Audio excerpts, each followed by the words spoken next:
सर्वज्ञ श्री चक्रधर स्वामी की जय। बघा, ज्याला आर्तता आहे तो येईल। आपण शेड्यूल सांगितलेला आहे, तुम्ही 15 दिवसापासून जाहिरात केलेली आहे, सर्वांना माहीत आहे। आणि वेळेला महत्त्व देणं हे अत्यंत गरजेचं आहे। अशी आजपर्यंत आपण वेळ पकडली नाही, त्यामुळे साऱ्या अडचणी आलेल्या आहे। सर्वात मेन म्हणजे आता कालचा जरी सत्संग झाला, इथं जरी कमी लोक होते, ऑनलाईन चालू होते, ऑनलाईनसुद्धा 50 लोक जोडलेले होते। आणि आपणही सर्व समाज आपल्यासमोर बसलेला आहे, अशा अनुषंगानेच आपण करत असतो। देवता वर्ग हा अत्यंत महत्त्वाचा आहे आपल्यासाठी। देवता वर्गाच्या संदर्भात आपल्याला अत्यंत गैरसमज आहे, अज्ञान आहे आणि त्यामुळे भीती पण आहे। कालच आपण बघितलं थोडक्यात की देवता वर्गाच्या संदर्भात परमेश्वराने जे स्टेटमेंट दिलेले आहे, जे वचन सांगितले, त्याचा जर अभ्यास केला, पडताळा जर केला, तर देवता वर्गाच्या संदर्भात आपल्या मनातली जी भीती आहे ती आपोआपच निघून जाईल। आणि भीती जी आहे आपल्या मनातली, जर ती निघून गेली तर आपोआपच आपल्याला परमेश्वरची जी भक्ती आहे ती करणं सोपी आणि सरळ होऊन जाईल। माईकची आवश्यकता नाही ना, ऐकू येतं आहे सर्वांना। त्याच्यामुळं देवता वर्गावरती आपण ज्याप्रमाणे जीव हा पदार्थ पूर्णपणे व्यवस्थित समजून घेऊन त्यावरती आपल्या जीवनामध्ये अंतर्बाह्य बदल करण्याची जी परमेश्वराची प्रवृत्ती आहे की आपल्यामध्ये बदल आपण केला पाहिजे, ती अपेक्षा आहे, तो बदल आपल्याकडून झाला पाहिजे। आणि हा बदल कधी होईल? जेव्हा जीव पदार्थ आपण समजून घेऊ, जाणून घेऊ, आपल्यामध्ये नेमकं आहे काय आणि परमेश्वराला अपेक्षित आहे काय, जे स्ट्रक्चर जीवाचं जे आहे ते बघितलं आणि त्यावरती जर तुम्ही खूप चांगला सुंदरपणे चिंतन करून जर अभ्यास केला आणि स्वीकारलं ना, तर समाजामध्ये राहत असताना जी स्वस्थता तुम्हाला लाभेल ती कशाने मिळणार नाही। तुमच्याकडे खूप इस्टेट आहे, खूप पैसा आहे, तुम्हाला मानपान आहे, स्वस्थता नाही भेटू शकत। ते अस्वस्थतेचं कारण आहे। परंतु आपण ते स्वस्थतेचं कारण तिथं शोधतो आणि देवाने तर सांगितलेलं आहे, प्रपंच हा अस्थिर आहे, अस्थिर प्रपंच स्थिरतेकडे नेण्याचा प्रयत्न करतो आणि जे नेण्याचा प्रयत्न करतो, जे कर्म आपण करतोय ते पापाला आणि दुःखाला मूळ आहे। म्हणजे अस्वस्थता तिथं आहे, तिथं स्वस्थता शोधतो आणि जिथं अस्वस्थता जाऊन स्वस्थता मिळण्याचं आपल्याला परमेश्वराने साधन दिलेले, तिथं मात्र आपण शोधण्याचा कधी प्रयत्न करत नाही। म्हणून काल मी सांगितलं तुम्हाला की आपण सिरियस होत नाही, लोड घेत नाही आणि परमेश्वराला तीच अपेक्षित आहे। पक्षकारांनी आपल्याला युक्त देहाच्या अनुषंगाने जी व्याख्या आहे ती अत्यंत विस्तृतपणे सांगितलेली आहे आणि युक्त देहामध्ये जी सिरियसता जी सांगितली ती जर आपण विचार केला तर खरंच आपल्याला लक्षात येईल। जीवाचा पदार्थ बघत असताना ह्या जीवामध्ये सर्वात मेन म्हणजे जे काय म्हणता आपण त्याला, एखाद्यावरती जबाबदारी आपण टाकतो, तर जीवाच्या स्ट्रक्चरमध्ये जीवच हा मुळातच बेजबाबदार आहे, तो जबाबदारी घेतच नाही। आणि तुम्हाला ते दररोजचे अनुभव असतात, घरातले असेल, सामाजिक कामाचे असतील, आम्ही सर्व करू पण जबाबदारी नको आमच्याकडं, मुळातच बेजबाबदार आहे। आणि त्या बेजबाबदार जीवाला जबाबदार होणं म्हणजे युक्तत्व प्राप्त करणं, त्याने ते प्राप्त करायचं आहे, ती जबाबदारी। मग परमेश्वर प्राप्तीची जबाबदारी ही जीवाकडे येते। परमेश्वर आद्यंती दैव मध्य पुरुष या सूत्रातूनच आपण स्पष्ट सांगितलं आहे, बोध मी देणार आहे, प्राप्तीला मी नेणार आहे, परंतु मधला जो कड आहे तो जीवाचा आहे। म्हणजे मधला जो कड आहे तो कोणता? तो जबाबदारीचा, तो स्वीकारण्याचा, तो बदलण्याचा। आणि तो जोपर्यंत जीव स्वीकारत नाही तोपर्यंत परमेश्वर प्राप्तीला घेऊन जाऊ शकत नाही। पहिली पास होत नाही तोपर्यंत जीवाला दुसरीत बसवताच येत नाही, दुसरी पास होत नाही जीवाला तिसरीत बसवताच येत नाही। तसं ते आहे, तसंच हे पण आहे। कळत न कळत आपण अहेतुक क्रिया केली आणि म्हणून परमेश्वराने बोध तर दिला आहे, परंतु जो पुढचा कड आहे तो आपण करायला तयार नाही। आणि जोपर्यंत आपण तो करत नाही तोपर्यंत परमेश्वराचा कड परमेश्वराला करता येत नाही। आणि हे न करण्याचं कारण आहे जे अडसर आहे, ते अडसर आपण समजून घेत नाही। म्हणून जीवानी जीव पदार्थ बघितल्यानंतर देवता पदार्थ बघणं हे अत्यंत गरजेचं आहे। देवता पदार्थ एक सिस्टम आहे, या सृष्टी चालवण्यासाठी परमेश्वराच्या शक्ती आहे, हे आपल्याला ढोबळमानाने माहिती आहे। परमेश्वराच्या या शक्ती आहे, सेवेकरी आहे। हत्तीच्या दृष्टांतातून पूजनीय माईम भट्टांना देवाने सांगितलं आहे देवता वेगळा पदार्थ आहे, परमेश्वर वेगळा पदार्थ आहे, आपल्याला बाह्य अंगाने ढोबळमानाने माहिती आहे। परंतु परमेश्वराने देवतेच्या संदर्भात जे वचनं सांगितले ते जर आपण समजून घेतले तर ते लक्षात येईल। सिस्टमचा भाग म्हणजे नेमकं काय आहे? परमेश्वराचा सकळही व्यापार शक्तीद्वारा, की परमेश्वराचं सूत्र आहे, सकळही व्यापार शक्तीद्वारा। म्हणजे सकळ या शब्दामध्ये उद्धारणही आलंच ना, प्राप्तीला नेणं आणच ना. सकळ या शब्दामध्ये असं विशिष्ट व्यापार नाही असं काय येतं का? सकळ जीवा ते चिंतित या शब्दामध्ये काय आलं? मग सर्वच जीवाचं आलं. मग नरकातलं गेलेलं, नित्य नरकातलं गेले सर्व आले. काय विशिष्ट मानभाव आले का? मग ह्याच जिल्ह्यातले, ह्याच तालुक्यातले, ह्याच आश्रमातले, ह्याच मार्गातले असं काही आहे का? असं नाही. सकळ या शब्दामध्ये सर्वच येतं. मग परमेश्वराचा जो कार्यक्रम आहे, परमेश्वराचं जे प्रवृत्ती आहे, ही प्रवृत्ती आपण समजून घेतली पाहिजे. आणि ह्या वचनातूनच आपल्याला परमेश्वराने अप्रत्यक्षरित्या देवता वर्ग किती महत्त्वाचा आहे, कशासाठी? परमेश्वरासाठी, परमेश्वराच्या कार्यासाठी हे आपल्याला सांगितलेलं आहे. परंतु ते परमेश्वराच्या कार्याचा हा भाग आहे, परमेश्वराच्या शेड्यूलमधला तो एक भाग आहे. आपल्या शेड्यूलचा काही आहे का संबंध? आपला काही अर्थार्थी संबंध आहे का? नाही. परमेश्वराची शक्ती आहे आणि सकळही व्यापार परमेश्वर म्हणतात शक्तीद्वारे. आणि परमेश्वराची शक्ती कोणती आहे? देवता आहे. म्हणजे उद्धार कार्याला सुद्धा परमेश्वर हा जीवाच्या उद्धार कार्याला, उद्धार कोणाचा करायचा आहे? जीवाचा. त्या उद्धार कार्याला परमेश्वर देवतेला वापरतात. आणि हे कशा पद्धतीने वापरते जर समजून घेतलं तर आपला अर्थार्थी देवतेचा संबंध नाही. आपण आपलं इमानी ईदद्वारे परमेश्वराच्या प्राप्तीच्या अनुषंगाने काम करत राहावं. आपल्याला करणीय काय आहे, आपलं कर्तव्य काय, आपली ड्युटी काय, आपली धार्मिकता आहे, आपला धर्म काय, हे जीवाने समजून घेतलं पाहिजे. आपण ते समजून नाही घेता बाकीचं समजून घेतो आणि म्हणून डिस्टर्ब झालेले. एका वाक्यातच परमेश्वराने आपल्याला सर्व गोष्टी समजून सांगितलेल्या आहे का परमेश्वराचा सकळही व्यापार शक्तीद्वार. आता शक्तीद्वारक म्हटल्यानंतर त्याच्यामध्ये उद्धार व्यापार आला. ना उद्धार हा व्यापार या शक्तीद्वारके कसे करतात? संयोग योग साह्य. माया करते म्हणजे काय करते? तुमचं कोणाशी जोडून द्यायचं संयोग. हा याच्या धर्माला विघातक आहे, घातक आहे किंवा उपयोगाचा नाही आहे, त्याचा योग करायचा आणि साह्य करायचं. हे कोण करते? माया करते. म्हणजे तुम्हाला कोणाबरोबर जोडायचं, तुमच्या क्रियेच्या अनुषंगाने कशा ठिकाणी तू योग आणून द्यायचा, कोणत्या पद्धतीनं तुम्हाला कुठं न्यायचं, काय करायचं, हे सारं माया करते. म्हणजे उद्धार कार्य आलं की नाही? म्हणजे आपल्याला जे जोडल्या जातं ही भावना तुमच्या मनामध्ये निर्माण झाली पाहिजे का तुम्ही मला जोडल्या गेले, मी तुम्हाला जोडल्या गेले, किंवा आणखीन XYZ कोणती व्यक्ती जोडल्या गेली. मग यूट्यूबच्या माध्यमातून असेल, धर्माच्या अनुषंगाने असेल, ओळखीच्या माध्यमातून असेल, धर्माच्या अनुषंगाने असेल, हे तुम्ही नाही जोडली, त्यांनी नाही जोडली. हे परमेश्वराच्या सिस्टमचा एक भाग आहे. आपण म्हणतो काय योगायोग आहे, तुम्ही आले मी आलो. योगायोग नसतो. परमेश्वराने नियोजित केलेला, नियोजित बांधलेला कार्यक्रम आहे. त्या कार्यक्रमाच्या त्या नियोजनामध्ये देवता कार्य करत असतात.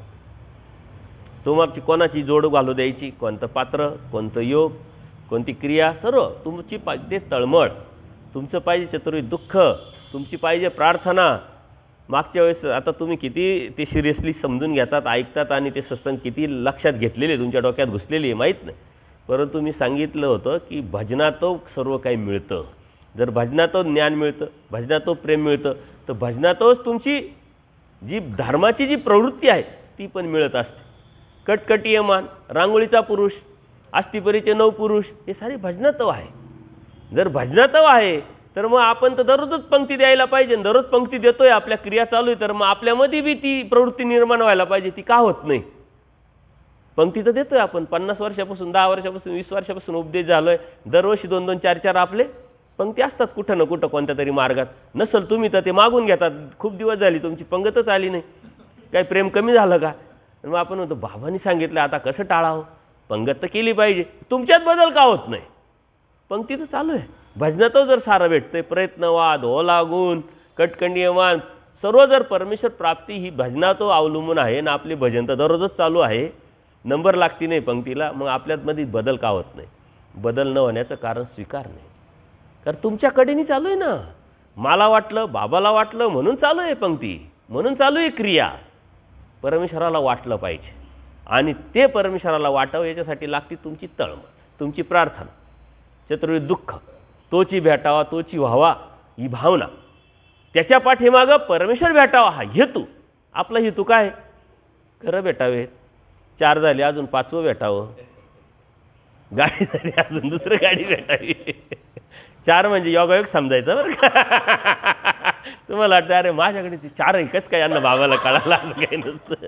हा निवळ योगायोग आहे. तर ह्या ज्या गोष्टी आहे परमेश्वराने सर्व काही शेड्यूल ठेवलेलं आहे आणि शक्तिद्वारे चालू आहे, परंतु त्याला जे लागतं, जे मटेरियल लागतं ते मटेरियल आपल्याला तयार करायचं. ते मटेरियल आपलं आहे तळमळ, प्रार्थना, दुःख, आपल्यामध्ये बदल घडवण्याची ताकद, इच्छा, भावना, हेतू.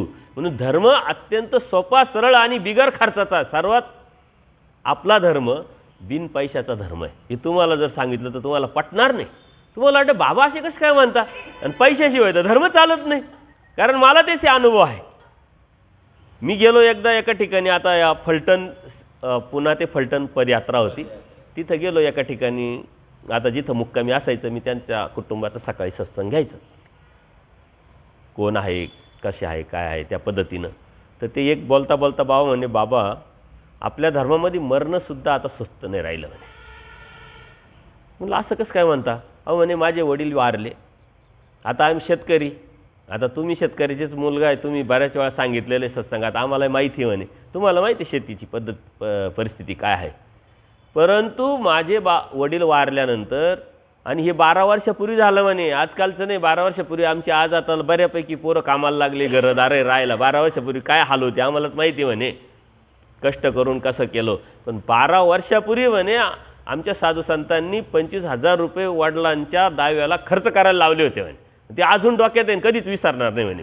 कारण त्यावेळेचे 25,000 माझे आजचे 25 लाख रुपये, तेव्हाचे 25 लाख होते माझ्यासाठी. आणि ते खरंच आहे. म्हणजे मरणसुद्धा स्वस्त नाही म्हणे. हे करावंच लागेल, असं करावंच लागेल. बरं मी म्हटलं माझी परिस्थिती नाही आहे. मग तुमची परिस्थिती नाही आहे तर मग भोगा म्हणे. मग भीती तर नाही केलं तर सलं परत बाबा येतो का काय आपल्या उरावर बसायला. करून टाका, ते जमीन विका नाही तर काही करा, पण 25,000 रुपये खर्च करा. मग पात्र आले त्याच्यात, हे आलं ते आलं. आणि खरंच आहे का? साधू संत आले, पैशाशिवाय भेटता येत नाही.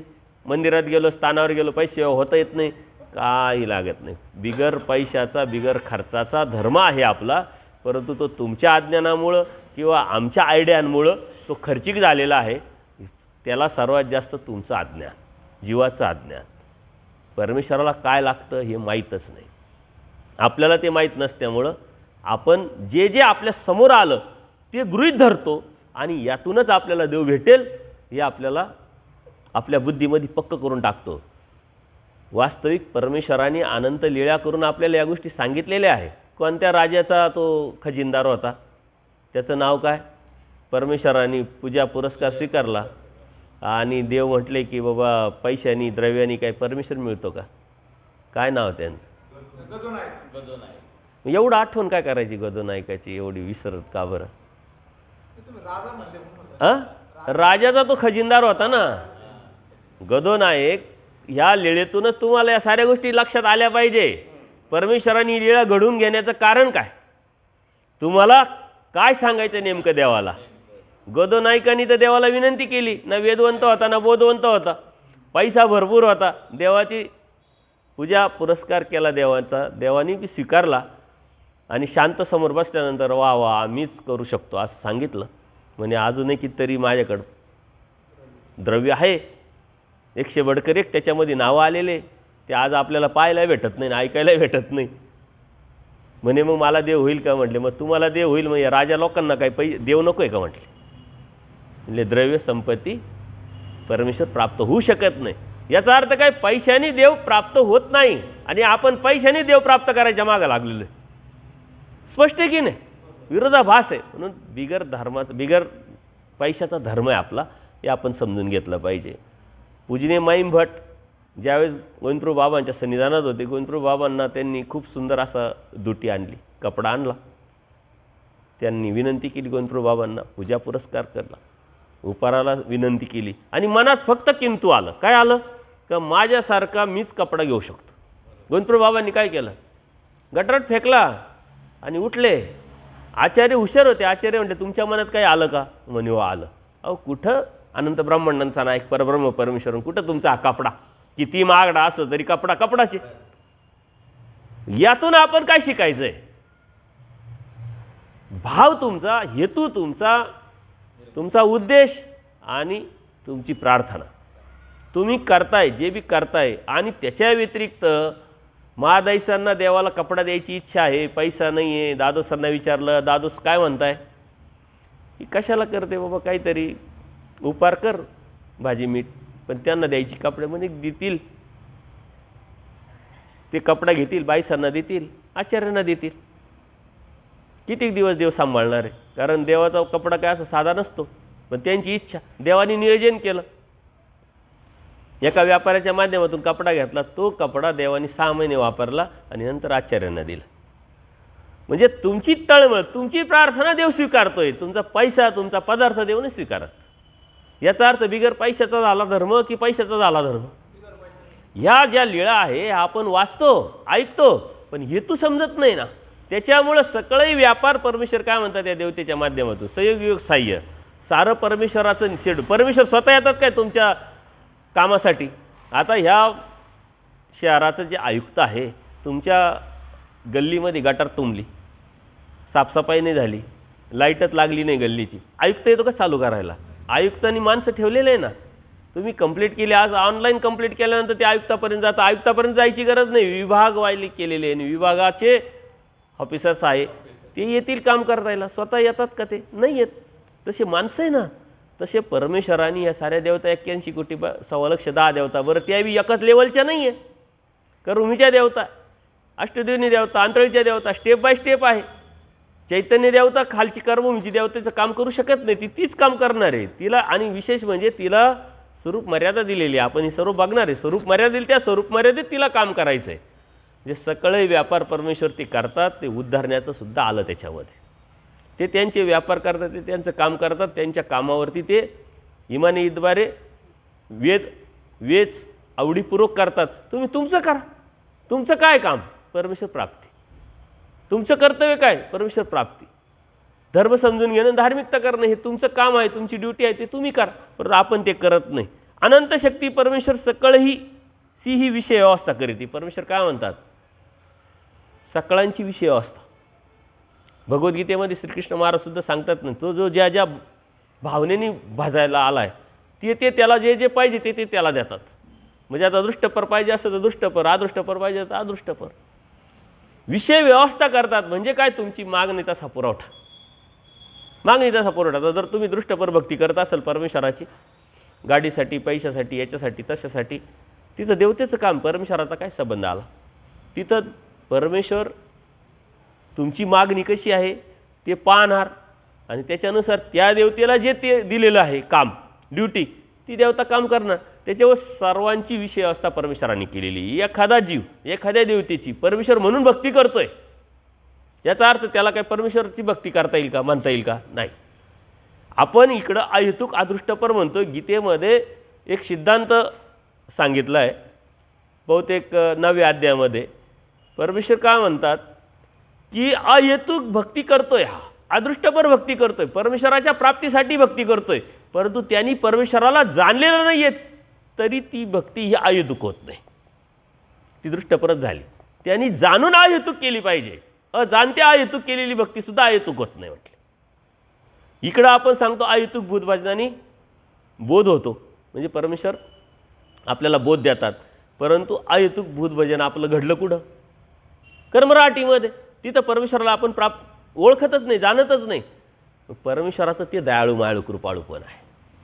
आज आपल्याला परमेश्वराला आपण जाणलेलं आहे, दैवराटीत आलेलो आहे आणि आता आपण अदृष्टपराकडे झुकावं, अदृष्टपरांनी भक्ती करावी, अदृष्टपरांनी हेतू ठेवून आपण बाकीचे सर्व भक्ती करावी, तेव्हा परमेश्वर स्वीकारणार आहे आणि तेव्हा मग आपल्यामध्ये बदल घडून परमेश्वराच्या प्राप्तीपर्यंत आपण जाणार आहे.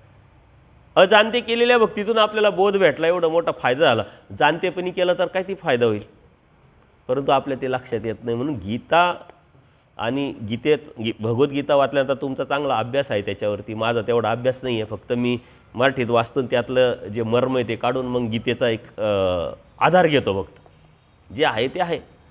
परंतु ज्या वेळेस भगवद्गीता वाचल्यानंतर, अभ्यासल्यानंतर जेव्हा तुम्ही सूत्रपाठात जाल तेव्हा ती अधिक स्पष्टीकरण होईल. अन्यथा नुसतीच गीता गीता गीता वाचली ना, तुमच्यावर काहीच लक्षात येणार नाही. उलट कन्फ्युजन वाढेल, संभ्रमावस्था वाढेल. अन्य लोकांचं काय झालेलं आहे, गीता वाचणारे कमी आहे का, गीता अभ्यास करणारे कमी आहे का, संभ्रमावस्थेत आहे का क्लिअरिफिकेशन, त्यांच्याकडे क्लिअरिफिकेशन नाही. म्हणून मी कुठेही गेल्यानंतर सांगत राहतो मी की भगवद्गीता जर तुम्हाला समजून घ्यायची असेल, जाणून घ्यायची असेल, तर तुम्हाला महानुभावांच्या दृष्टीतून पाहावं लागेल, म्हणजे सूत्रपाठातून पाहावं लागेल. एवढं स्पष्टीकरण, त्याच्याही पुढचं तत्त्वज्ञान सूत्रपाठात आहे परमेश्वराने. आता देवता वर्ग परमेश्वराने भगवद्गीतेतही सांगितलेलं आहे ना, पण एवढं स्पष्ट आहे काय, एवढं क्लिअरिफिकेशन आहे काय? विभूतीच्या नावाने भरपूर देवता सांगितल्या ना परमेश्वराने, पण विभूती काय हेच माहीत नाही. त्या विभूतीलाच परमेश्वर समजून भक्ती करणारे काय कमी आहे का? ते म्हटले सारे देवाचेच आहे. परंतु आपण आता त्याच्या पुढच्या वर्जिनमध्ये गेलेलो आहे, सूत्रपाठामध्ये गेलेलो आहे, स्वामी श्री चक्रधरांच्या तत्त्वज्ञानात गेलेलो आहे, म्हणून आपल्याला त्यातला अर्थ कळेल.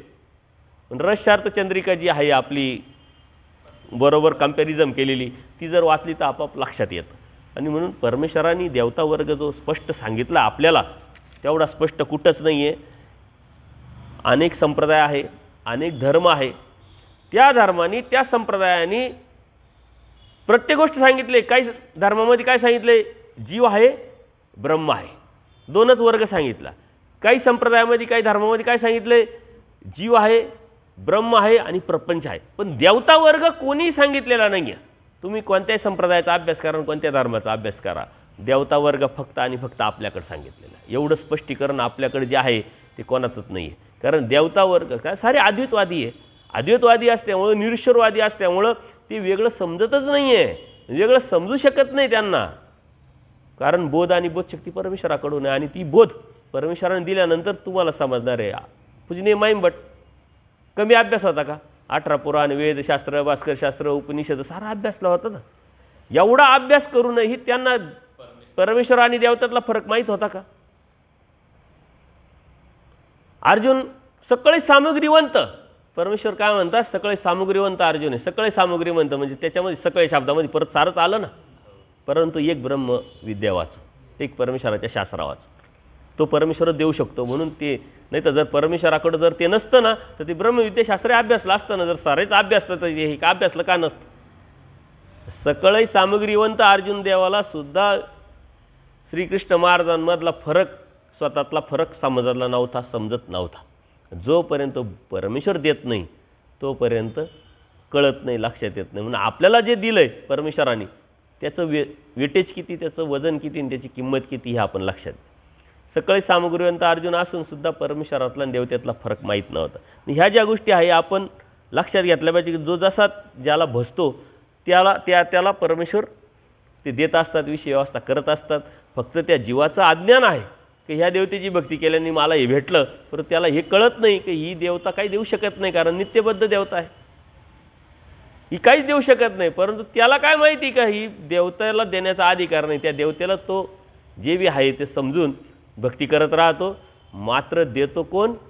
परमेश्वर. म्हणजे कोणत्याही देवतेला काही देण्याचा अधिकार नाही. हा अत्यंत महत्त्वाचा सिद्धांत जर तुम्ही समजून घेतला तर देवतेच्या विषयी आपल्या मनामध्ये जे कन्फ्युजन, जे गैरसमज, जे अज्ञान आहे ते लगेच दूर होऊन जाईल. कोणत्या देवतेला काही द्यायचे अधिकारच नाही आहे. आपण दृष्टपर भक्ती केली, दृष्टपर भक्ती करत असताना ज्या गोष्टीची मागणी केली तो देणारा परमेश्वरच आहे, देणारा परमेश्वरच आहे. दृष्टपर भक्ती केली तरी मग अदृष्ट भक्ती केली तर काय फरक पडतो? मग तुम्ही अदृष्टभर भक्तीच करा, अदृष्टभर भक्ती केली तर ते भेटल आणि हे भेटल. दृष्टभर भक्ती करून जे नुकसान होणार आहे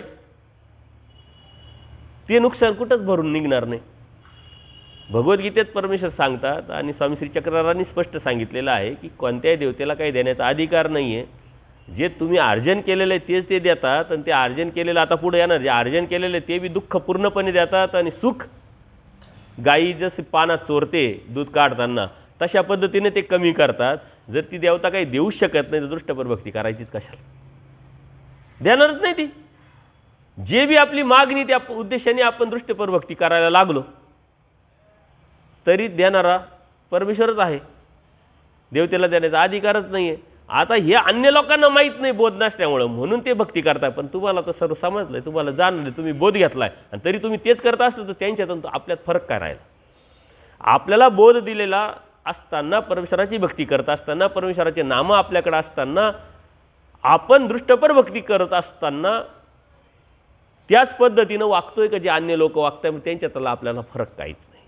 म्हणून आपण त्यातच बसतो, आणि त्यातून निघणं हे अत्यंत महत्त्वाचं. हेच अभ्यासल्यानंतर आपल्याला लक्षात येईल का देवतेकडून जर आपल्याला काही भेटतच नाही तर मग देवतेची भक्ती का करावी, दृष्टपर भक्ती का करावी. सारं जर परमेश्वर देणार आहे, देव समर्थ आहे, तर मग परमेश्वराचीच का भक्ती करू नये. आणि आपण फक्त बाह्य अंगाने परमेश्वराची भक्ती करतो आहे. बाह्य अंगाने, आतून परमेश्वराची भक्ती करणं म्हणजे अदृष्टपर भक्ती करणं, हेतुक भक्ती करणं. ती करत असताना हे सारे आपल्या भेटणारच आहे. परमेश्वर आपली माता आहे, पिता आहे, त्यांना सांगणं गोष्ट वेगळी आणि त्याच उद्देशाने भक्ती करणं हा विषय वेगळा आहे. म्हणून या गोष्टी लक्षात घेतल्या पाहिजे. येथूनही देवताचक्र निरूपिता, आता कालच विषय झालेला आहे. परमेश्वर म्हणतात देवताचक्र इतका मोठा आहे, तो निरूपिता पृथ्वीसने कडे आणि मेरू पर्वत एवढी, म्हणजे पृथ्वी एवढी पाटी आणि मेरू पर्वत एवढा खडू जरी वापरला तरी कमी पडेल. आता एवढा जर अभ्यासायचा म्हटला तर आपलं सारं आयुष्य तिथं जाईल. आणि बरं ते अभ्यासायचं कशासाठी, परमेश्वराला माहिती आहे का हे एवढं मोठं तत्त्वज्ञान आहे, मग का सांगितलं नाही. गरजच नाही, गरजच नाही. जेवढं गरजेचं आहे तेवढं, आणि जेवढं गरजेचं आहे ते सुद्धा आपल्या शास्त्रामध्ये 50%. तसं जर ते सांगितलं असतं तर सारं शास्त्रामध्ये तेच असतं. मग कारण एका देवतेचा जो पूर्ण निर्वच जर बघितला, त्याची प्राप्ती, त्याचं मग सर्व सुख, त्याचं जे बी आहे सर्वच जी भक्ती आहे ती जर सांगायची म्हटली तर आपला धर्म त्याच पद्धतीनं, ज्ञान त्याच पद्धतीनं झालं असतं. म्हणून आपल्याला देवता वर्ग परमेश्वराने जेवढा गरजेचा आहे तेवढं सांगितलं. म्हणून काल मी सांगितलं का जीव पदार्थ हा अनलिमिटेड आहे, त्याला लिमिटेशनच नाही आहे, कारण तो करण्याचा विषय आहे. देवता वर्ग फक्त समजून घेण्याचा विषय, तो करण्याचा विषय नाही आहे. जीव हा पदार्थ करून पाहून आपल्यामध्ये बदल करण्याचा विषय, आपल्यामध्ये बदल करायचा आहे. म्हणून तो अनलिमिटेड आहे, त्याला लिमिटेशनच नाही. तुम्ही जीव वर्ग जो आहे जितक्या वेळा समजून घेतला, जितक्या वेळा जाणून घेतला, तितक्या वेळा तुम्हाला वेगळा दिसेल आणि तुमच्यामध्ये जी प्रक्रिया आहे ती प्रक्रिया करायची इच्छा होईल. आणि ती प्रक्रिया करूनच तुम्ही सतत शेवटच्या क्षणापर्यंत त्या परमेश्वराच्या त्या अवस्थेला जाईपर्यंत जीव हा पदार्थ तुमच्याबरोबर राहणार आहे. परंतु देवता पदार्थ एकदा समजून घेतला, जाणून घेतला, लक्षात आला की तो बायकॉट तुम्ही करू शकता. म्हणून देवता वर्ग खूप अवघड नाही आहे, परंतु तरी गैरसमज, अज्ञान त्याच्याविषयी आपल्याला सर्वात जास्त आहे. पूजनीय माईंभटांना हत्तीच्या दृष्टांतातून या गोष्टी स्पष्ट केलेल्या आहे. आता हत्तीचा दृष्टांत फक्त अन्य लोकांसाठीच पसतो का, आपल्यालाही पसतो. आज दैवराटीवरती हत्तीचा दृष्टांत जर आपण लावायचं म्हटलं तरी आपल्याला वाटतं ना आपण हे करतोय तर मला याच्यातून देव भेटेल, ते करतोय तर त्याच्यातून देव भेटेल, कोणाला काय वाटतंय. परंतु आपल्याला सारं समजून उमजून जाणून घेऊन त्याचा जो अनुमान आहे, मथितार्थ आहे, शीर्षक आहे, तो काढून मग अचूकपणे धार्मिकता आपल्याला करावं लागेल. ती अचूकता आपल्यामध्ये असेल तर आपल्याला परमेश्वरापर्यंत जाणं अत्यंत सोपं होऊन जाईल. देवताशक्ती एक सामर्थ्य आहे आणि ते सामर्थ्याला परमेश्वराने या जीवाच्या हितासाठी, जीवाच्या आत्मकल्याणासाठी अत्यंत सिस्टमच्या माध्यमातून योग्यपणे वापरलेला आहे. कारण देवता वर्ग नसेल तर परमेश्वरा सृष्टी चालवता येणार नाही. बरं इथंसुद्धा देवता वर्ग परमेश्वर वापरतात ना, ओळखणी 81,10,00,000 देवत्याच्या ओळखण्या परमेश्वराबरोबर असतात. हे कोणासाठी असतात, दैवराटीसाठी. दैवराटीसाठी वेगळी सिस्टम आहे आणि ती सिस्टम जर समजून घेतली तर परमेश्वर आपल्यासाठी काय करतो हे लक्षात येईल. अन्य राटीसाठी त्या देवता आहे त्या सिस्टममध्येच काम करतात, एकावर एक. परंतु इथं मात्र खालची देवता वरच्या देवतेच्या अधीन असते आणि त्याच्या अंडर ते खाली त्याला काम करावं लागतं. ती वरची देवता खालच्या देवतेत ऐश्वर्य गाजवत असते, हे पुढं आपण बघणार आहे. परंतु ओळखण्या ज्या आहे त्या कोणती देवता कोणत्या देवतेच्या अंडरच नसते, त्या सर्व काही परमेश्वराच्या अंडर असतात. आणि डायरेक्ट शेड्यूल हे कोणासाठी असतं, दैवराटीसाठी, म्हणजे तुमच्या उद्धार कार्यासाठी, जीवाच्या उद्धार कार्यासाठी. किती मोठं शेड्यूल, किती मोठं सिस्टम परमेश्वर वापरतात आणि लावतात हे आपण लक्षात घेतलं पाहिजे.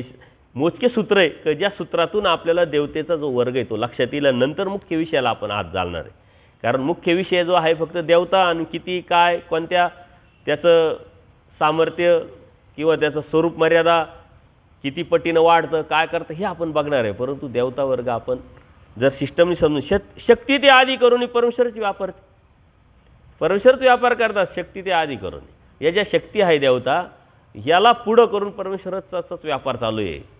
म्हणजे या साऱ्या देवता परमेश्वराच्या व्यापारासाठी चालू आहे. आता अन्य राटीसाठी ज्या देवता काम करतात तो सुद्धा परमेश्वराचाच व्यापार आहे. काय तुम्हीच परमेश्वराचे असं थोडी, सकळ जीवा ते चिंतिती. देवाचं जे चिंतन आहे मायेच्या तमातून निघाल्यापासून परमेश्वराच्या प्राप्तीपर्यंत जाईपर्यंत या जीवाचं, प्रत्येक जीवाचं परमेश्वराकडे चिंतन असतं, शेड्यूल असतं, त्याला फॉलोअप करत असतात. तसं अन्य लोकांचं सुद्धा फॉलोअप करत असतात. नित्य नरकात गेलेल्या जीवाचं सुद्धा देव चिंतन करतात. त्याच्यातून महासंहाराची प्रवृत्ती परमेश्वराची होते. याचा अर्थ जिथे जागते जे जीव आहे त्यांच्यासाठी शेड्यूल काय नसेल काय. म्हणून प्रत्येक परमेश्वराचं जे कार्य आहे हे जीवासाठी, प्रत्येक जीवासाठी आहे, आणि ते कार्य देवतेच्या माध्यमातून चालू असतं. तुम्ही इथपर्यंत आले सहजासहजी नाही आलेले. तुम्हाला बोध द्यायचा आहे, तुमची पुढचं काय आहे हे सारं परमेश्वराकडं समोर असल्यामुळं तुम्हाला जिथं जिथं चुकीचं, अविदितव, दोषातव, धर्मापासून जाण्याची शक्यता निर्माण होत, तिथून परमेश्वराने तुम्हाला वाचवलेलं नाही. वाचवण्याचं काम प्रत्यक्ष परमेश्वर नाही आले, देवतेच्या माध्यमातून, सामर्थ्याच्या माध्यमातून केलेलं आहे. म्हणजे परमेश्वराने साऱ्या देवता या फक्त आणि फक्त आपल्या उद्धार कार्यासाठी लावलेले आहे. ते त्यांचं काम करताय, आपण आपलं काम करायचं हे लक्षात येतं. परमेश्वराचं जे आता शक्ती आहे, जे सामर्थ्य आहे देवतेचं, ते टोटल त्या परमेश्वराचं जे सिद्धीस नेत असतात, परमेश्वर सिद्धीस नेत असतात. जीवाचं देवतेचं सामर्थ्य आहे, परंतु सिद्धीस नेण्याचं काम काय करतात? परमेश्वर करतात. आता पुराणातले अनेक असे दाखले आपल्याला भेटतील. कोणी अन्य देवतेचा भक्त आहे, त्यांनी तप केलं, त्या देवतेकडे मागितलं, ते देऊ शकत नाही, मग परमेश्वराकडूनच ते त्याला पुरवले जातं. अर्जुन देवाला परमेश्वर तेच सांगतात की जे जे जीव करतो त्याला अज्ञान असल्यामुळे त्या देवतेकडून भेटेल अशी अपेक्षा करतो, पण ते देवता त्याला देऊ शकत नाही. ते सारं विषय व्यवस्था मलाच करावं लागते. म्हणजे त्या देवतेचं जे सामर्थ्य या सृष्टीच्या रचनेमध्ये, सृष्टी चालवण्यासाठी जे जे गरजेचं आहे, सृष्टी व्यवस्थेला मान देण्याचं काम परमेश्वर करतात की नाही? मग परमेश्वर मान देण्याचं काम करतात याचा अर्थ ते देवतेचंच कार्य करतात आणि देवतेला त्या कार्याला लावतात.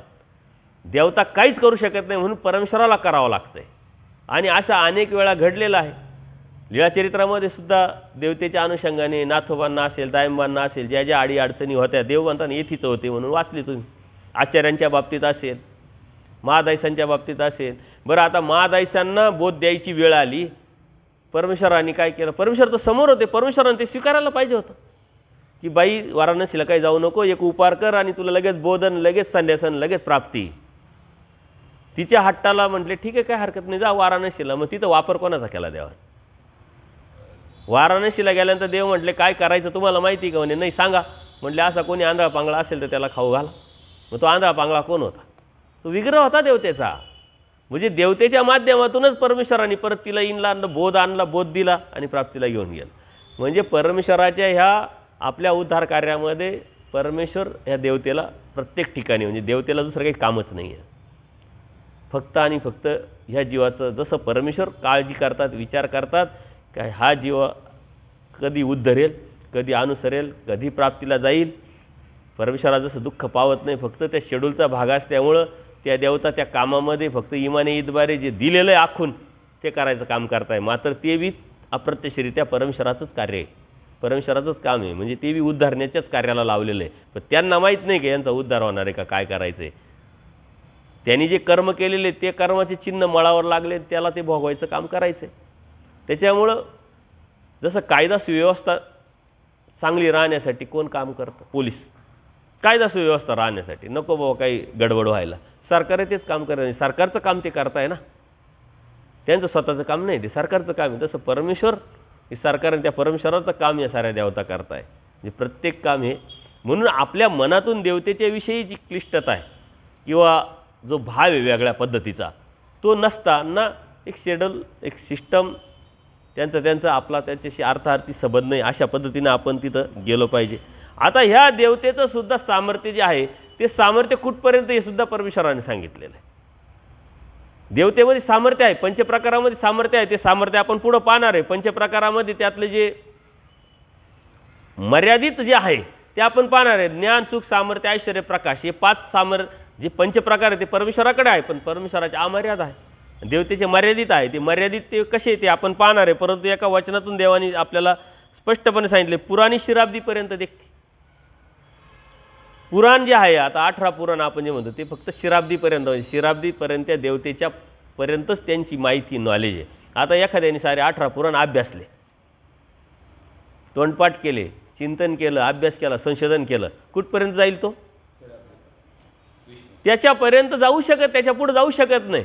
म्हणजे पुराणी शिराब्दीपर्यंतच आहे. देवाने स्पष्ट सांगितलं म्हणून पुराणातला अभ्यास हा परमेश्वरापर्यंत जाऊ शकत नाही. आणि आगम अष्टभैरवपर्यंत पाहत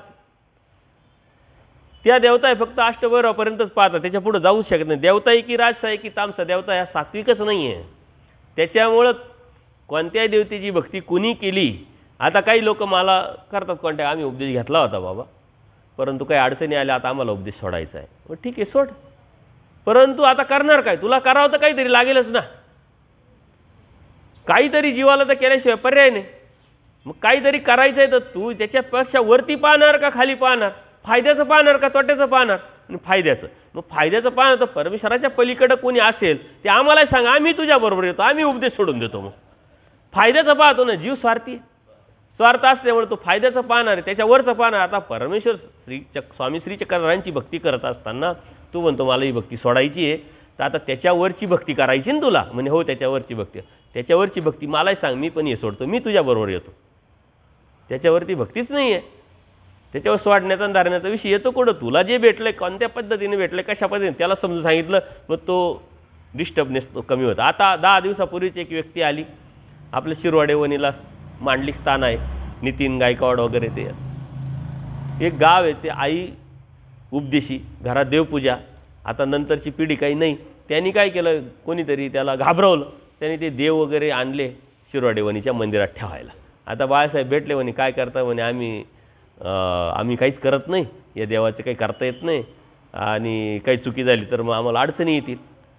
आई उपदेशी, आता ती आई वयस्कर झाली, ती काहीच करत नाही. तिनंच सांगितलं का तुम्ही नाही करत तर मग हे देव कुठं मंदिरात नेऊन ठेवा.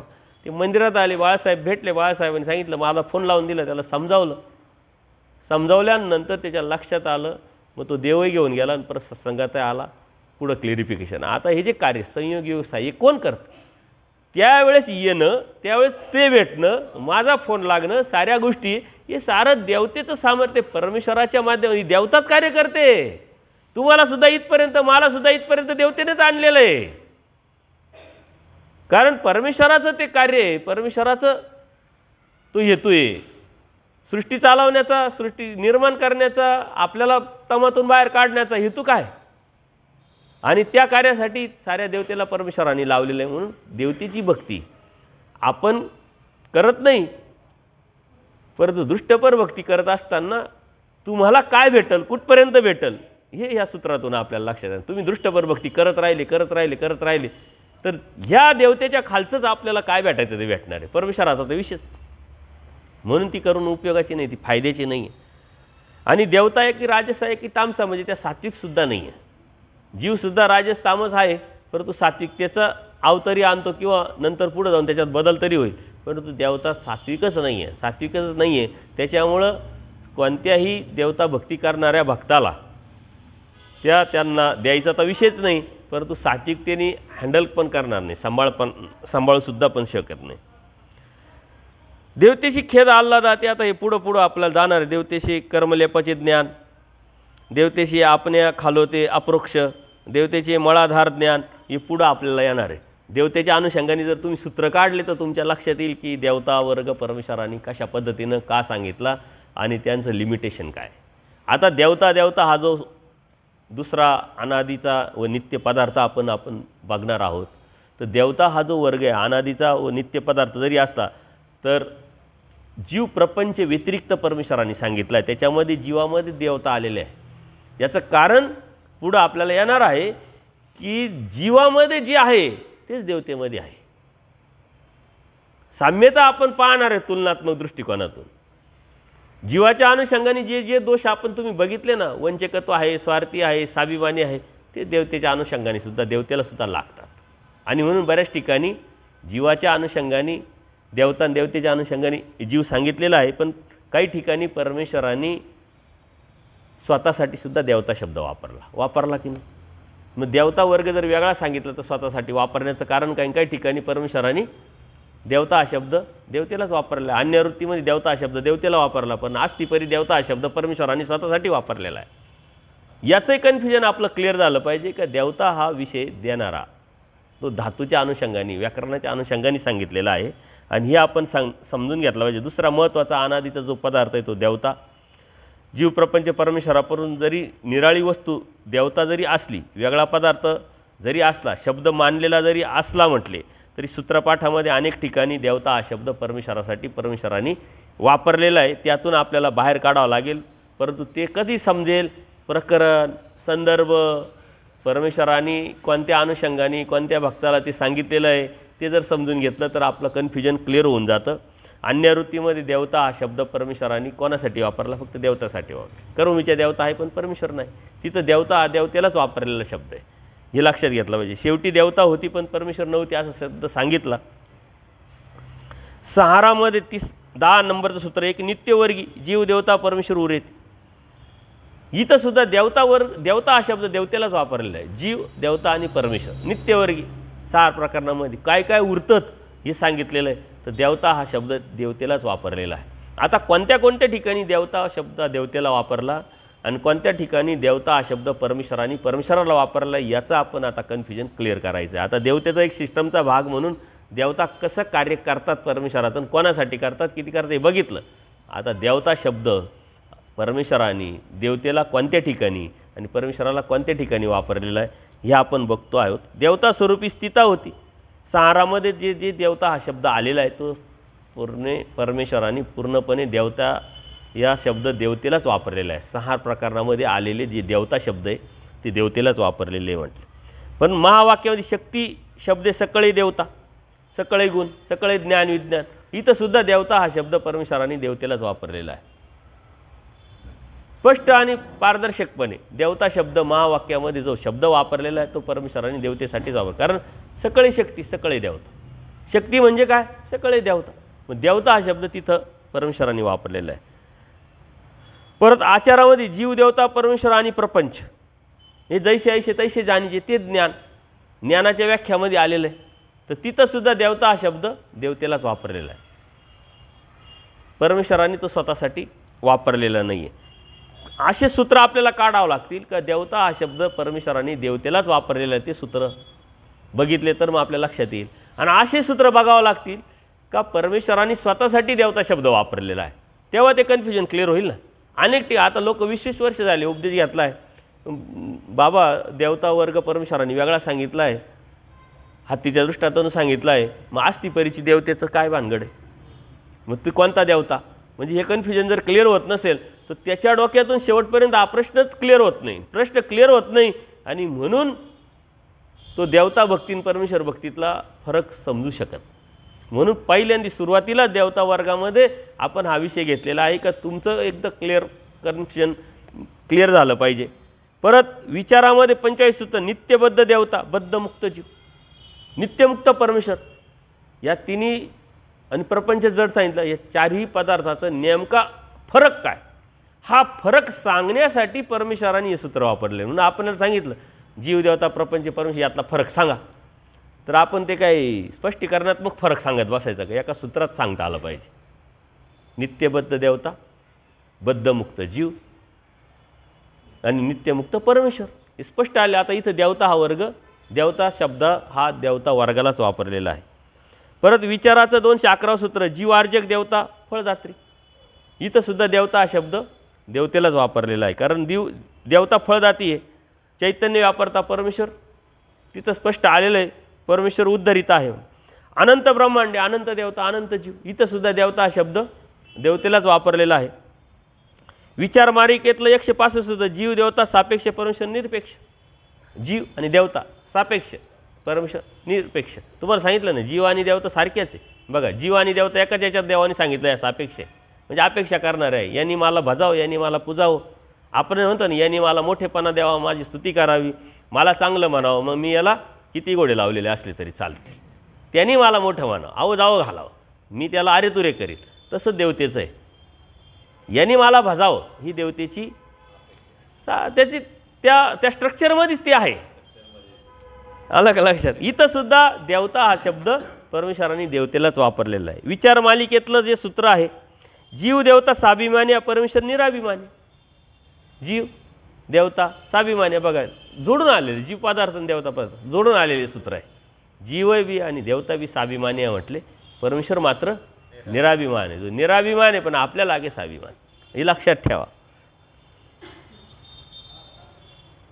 वरिलीचा इच्छा तळिलीचा व्यापारू ह्या सूत्रामध्ये सुद्धा देवत्याच्याच शब्द अनुषंगाने आलेला आहे की वरची देवता खालच्या देवतेच्या काम करून घेत असते आणि वरच्या देवतेच्या अनुषंगाने खालची देवता काम करत असते म्हणते. यावरील सर्व जे सूत्रामध्ये परमेश्वर आणि देवता हा शब्द जे उद्देशून म्हटलेले आहे ते देवतेलाच उद्देशून म्हटलेले आहे. याच्या व्यतिरिक्त आपल्याला आता काय बघायचं आहे, देवता हा शब्द परमेश्वरांनी स्वतःसाठी कुठं कुठं वापरला हे जर आपण लक्षात घेतलं तर लक्षात येईल. विचारमध्ये सिद्धाच्या ठाई पश्यंती, देवाच्या ठाई मध्यमा, मनुष्याच्या ठाई वैखरी. इथं सुद्धा देवता हा शब्द देवतेलाच वापरलेला आहे. देव कच्छ होती मच्छी होती. आता इथं परमेश्वरांनी देवता शब्द हा इथं स्वतःसाठी वापरला की देवतेसाठी वापरला? देव कच्छ होती, देव मच्छी होती, कशासाठी वापरला? कसं होते? देव काय म्हणतात? देव कच्छ होती मच्छी होती म्हणजे नरामध्ये अवतर, तिरेच्यामध्ये अवतर. देव वेडा होय पिसा होय पण चालता बोलता देव तो दुर्लभ. कोणासाठी वापरलं? परमेश्वराने इथं वापरला स्वतःसाठी देवता हा शब्द. हे लक्षात घेतलं पाहिजे. नाही तर याच्यामध्ये सुद्धा बरेच लोकांचे कन्फ्युजन असतं आणि मग देवता अशा अशा अवतार घेतात. देवता तिथं अवतार घेत नाही. अवतार घेण्याचं काही कारण नाही. आलं का लक्षात?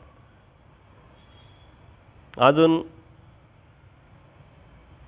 वस्तू संबंधे तिरेचे योनी मोक्ष देव आनंद. देवता स्मरणे, देवता स्मरणे कशामध्ये आलेलं? आस्तिपरीमध्ये.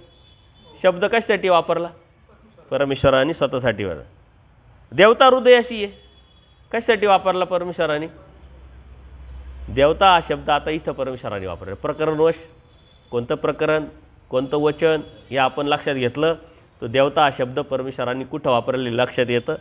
यासारख्या अनेक वचनांमध्ये देवता हा शब्द जे परमेश्वराने स्वतःला म्हणजे परमेश्वराला उद्देशून म्हटलेलं आहे हे आपण क्लिअर असलं पाहिजे. देवता ही वस्तू जीवाप्रमाणे एक जरी म्हटली ती केवळ जातीत्वाने. जीवसुद्धा जातीत्वाने एक आहे परंतु कर्माने किती आहे? ज्यावेळेस जीव स्वार्थी असं म्हणतो मग तुम्ही स्वार्थी मी स्वार्थी नाही असं होतं का? जीव स्वार्थी तर इथून तिथून सारे झाले. मग त्याच्यामुळे तुम्ही आमच्याकडे कसं काय समजता की बाबा जे बाबा हा खूप स्वार्थी आहे? असं काही नसतं. जीव स्वार्थी आहे ना, त्याच्यामुळे आम्ही जीवच आले, जीवा पद्धतीनेच आले. मग इथला अमेरिकेतला कुठलाही घ्या तुम्ही जीव स्वार्थी म्हणजे जीव इथून तिथून सारखे. जातीत्वाने एक आहे परंतु कर्माने. तसंच देवतासुद्धा देवतेच्या अनुषंगाने जेव्हा कार्यकारण स्वरूप लक्षण बघणार त्याच्यामध्ये साऱ्या देवता आल्या. मग कर्मभूमीच्या देवतेपासून तर चैतन्य देवतेपर्यंत. तुम्ही असं म्हणू शकत नाही की ही देवता अशी ती देवता तशी नाही, असं नाही म्हणू शकत. म्हणून देवता जरी जातीत्वाने वस्तुता देवता अनेक आहेत परंतु अन्य वृत्तीमध्ये आपल्याला त्या सर्व देवतांची ओळख होते. देवतांची संख्या अनंत आहे म्हटले. देवताची संख्या अनंत आहे पण त्याचं जे कार्यकारण स्वरूप लक्षण आहे ते मात्र एकच आहे. अनंत ब्रह्मांडे, अनंत देवता, अनंत जीव, अनंत परमेश्वर.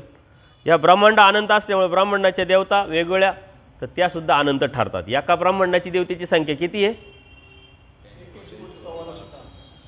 आणि अनंत ब्रह्मांडांची देवतेची संख्या किती आहे? अनंत. कारण ते ब्रह्मांडच अनंत आहे. त्याच्यामुळे आपण म्हणू शकत नाही ब्रह्मांड किती हे माहीत नाही, त्याच्यामुळे देवता किती हे आपल्याला माहीत नाही.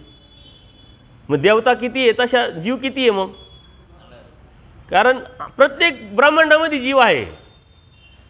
आपण असं उरळून जाऊ नका का आपण जीवमध्ये आलो. अरे अनंत जीव आहे.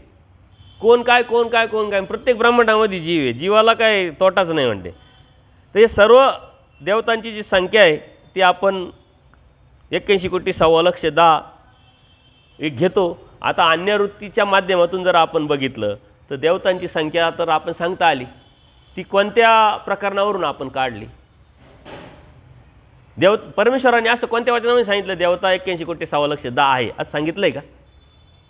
मग सांगितलं नाही. आपण काढलं कुठून? शोधलं कुठून? आणलं कुणी? मी सांगितलं म्हणून तुम्ही ऐकलं का?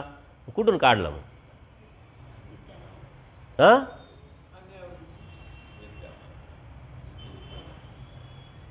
विद्यामार्ग. अन्य वृत्तीमध्ये संख्या नाही ना. संख्या कुठं आली? विद्यामार्गाने. 1 विद्या, 2 विद्या, 8 विद्या, 6,00,000, 9 कोटी विद्या, 72 कोटी विद्या आहे की नाही? मग एक विद्या ती कोणाची? हां देवतेचे. फक्त किती प्रकार आहे मग देवतेचे? 9. मग कोणते कोणते सांगा आता? कर्मभूमी तिची स्वरूप मर्यादा किती? स्वरूप मर्यादा म्हणजे काय? स्वरूप मर्यादा म्हणजे काय?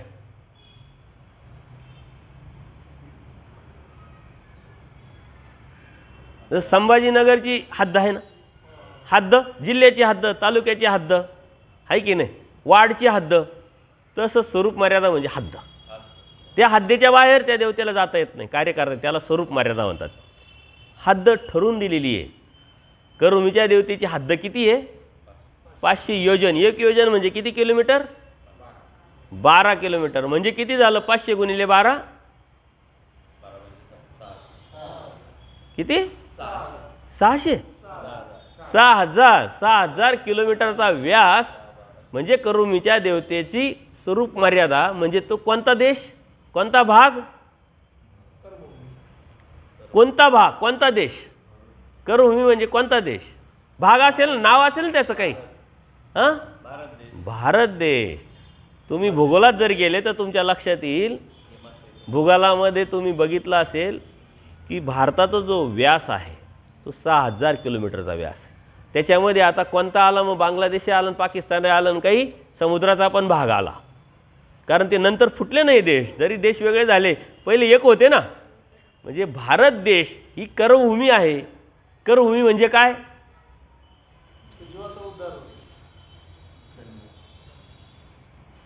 कर्मभूमी म्हणजे काय? या हो साहेब, कर्मभूमी म्हणजे कर्मनिष्पत्तीची जागा.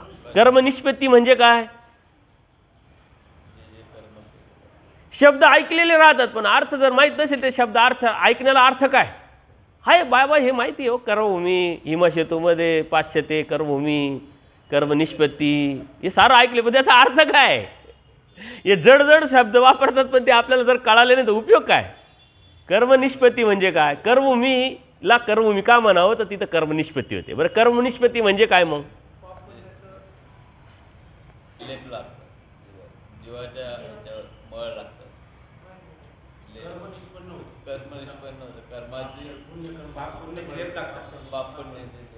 निष्पत्त होणे म्हणजे काय? निर्माण होणे. मग काय निर्माण होतं? पापही निर्माण होतं आणि पुण्य निर्माण होतं. फक्त निर्माणच होतं का? मग फक्त निर्माणच होतं का? तुम्हाला एखादं दुःख आलं आणि ते दुःख तुम्ही उपभोगलं, ते निर्माण झालं का संपलं? मग निर्माणच झालं तुम्ही म्हणता, तुम्ही निर्माणच होतं फक्त. म्हणजे कर्मनिष्पत्ती या शब्दाचा अर्थ असं होतं की मागचं संपतं पुढचं लागतं थोडक्यात. मग त्याच्यामध्ये संत आले आणि असंत आले, दोन्ही आले का नाही? तुम्ही असंत सांगताय, असंत कोण सांगा? आणि असंत लागतं पण आणि संपतं पण. पुण्य लागतं पण आणि संपतं पण. पुण्य पण संपतं की नाही? कोणत्या सूत्रात देवाने सांगितलं पुण्य संपते? पुण्याच्या राशी नासती. वचन समोर असले पाहिजे ना. तुम्ही तर संभाजीनगर म्हणजे काय हां आठवत नाही. मग काय आठवतं? आठवतं काय हे तरी सांगा. पापाच्या राशी, पुण्याच्या राशी कशाने नाचतात? पटकन सांगता आलं पाहिजे ना.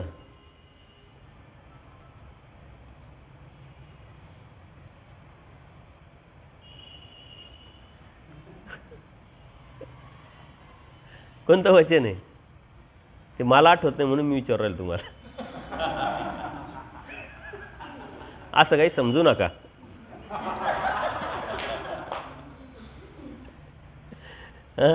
आनंदे पुण्य राशी रासती. आनंदाने पुण्याच्या राशी नाचतात आणि दुःखाने काय होतंय? किंचित दुःखे पाप नासे, आनंदे पुण्य राशी नासती. किंचित दुःखे, कशाचं दुःख? कशाचं दुःख? कशाचं दुःख? आवडीची भाजी नाही खाली ते दुःख काय? आवडीची साडी नाही भेटली ते दुःख काय? हे नीट बोललेच नाही हे दुःख काय? किंचित दुःखे पापनाश. परमेश्वर प्राप्तीचं अरे स्थान करायला भेटलं, हे भेटलं, ते भेटलं, ते भेटलं, पण देव तू नाही भेटला, कुठे भेटशील? ही तळमळ. ही किंचित दुःख जरी तुमचं निर्माण झालं तर पापाच्या राशी नसतात. राशी राशी म्हणतात कशाला? डोंगर. ह्या ज्या गोष्टी आहे ना ह्या लक्षात घेतल्या पाहिजे. या आपण बघितलं पाहिजे. तर कर्मभूमीची देवता जी आहे तिची स्वरूप मर्यादा किती आहे?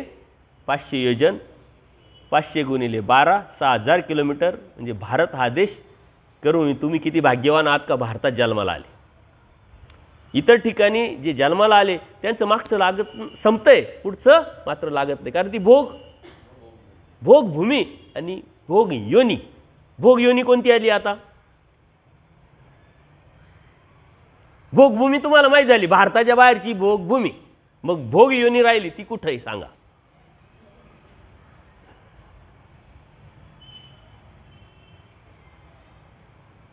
त्या भोग योनीमध्ये फक्त भोग भोगवल्या जातो, पुढचं लागत नाही, मागचं संपतं फक्त.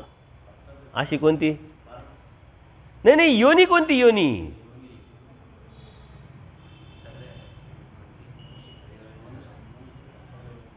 मनुष्य खालू त्या सर्व योनी आहे. सांगा ना मग भाऊसाहेब, पटकन सांगायचं ना. नरक योनी जे चतुर्युध आहे, चलद्रूप आहे, स्थावर आहे, या भोग योनी आहे. म्हणजे ते काय, ते फक्त संपतंय, पुढचं काही लागत नाही. कुत्र्यानी आता मांजराला मारलं, लागेल काय? नाही लागणार. जर कर्मनिष्पत्तीच्या अनुषंगाने ती सुद्धा परमेश्वराची कृपा आहे. परमेश्वराची ती सिस्टम त्यांनी काढून टाकलेली ऑलरेडी, वास्तविक लागायला पाहिजे, कारण संस्कार आहे त्याचा. त्या संस्कारात तो मारतोय ना, खातोय ना, पितोय ना. बरं प्युअर व्हेजिटेरियन काय प्राणी नाही आहे काय? आहे ना. नॉन व्हेजिटेरियन प्राणी आहे, ते मारतात खातात, तो बी जीवच आहे ना. त्या जीवाला जीवानी मारला, आपण मारलं जीवाला तर आपल्याला पाप लागतं, त्या जीवाने त्या जीवाला लागलं तर पाप का बरं लागत नाही? लागायला पाहिजे. परंतु ती बी परमेश्वराची कृपा आहे. सिस्टम म्हणून ते काढून काढलेलं नाही तर हा जीव उद्धारलाच नसता. ही बी परमेश्वराची कृपा आहे. आता इथला कुत्रा आणि तिथला माणूस भोगभूमीतला फरक आहे काही? कारण हा संपवतोय, पुढचं लागत नाही, तोच संपवतोय, पुढचं लागत नाही त्याला. तुम्ही किती भाग्यवान आहात का करून जन्माला आले. तुम्ही आज बसले तरी तुमचे कर्म थांबले. कर्म थांबले तुमचे. जोपर्यंत तुम्ही जरी तुमच्या डोक्यात आता वेगळं काही जरी असेल, बाबाचं कधी उरकलं टायमिंग संपला का नाही, तरी कर्म थांबलेले. तुम्ही पकडा कर नका पडू बा. तुम्ही इथं आहे ना, हजेरी तुमची कुठे आहे त्याच्यानुसार. जर शाळेत जरी गेले तुम्ही असाल, तो जरी शिकला नाही काहीतरी, त्यांनी काही लक्ष नाही दिलं, त्याच्या काही लक्षात आलं नाही, त्या डोक्यात घुसलं नाही, हजेरी तर लागली ना. तशी तुमची हजेरी लागली म्हणजे कर्म थांबलेलं आहे. म्हणजे किती भाग्यवान आहोत. आपल्याला आपलं भाग्यच कळत नाही की आपण कर्मभूमीत जन्माला आलो. कर्मभूमीत नुसतं जन्माला नाही आलो. देवाने सांगितलं महाराष्ट्र असं, महाराष्ट्रात जन्माला आलो.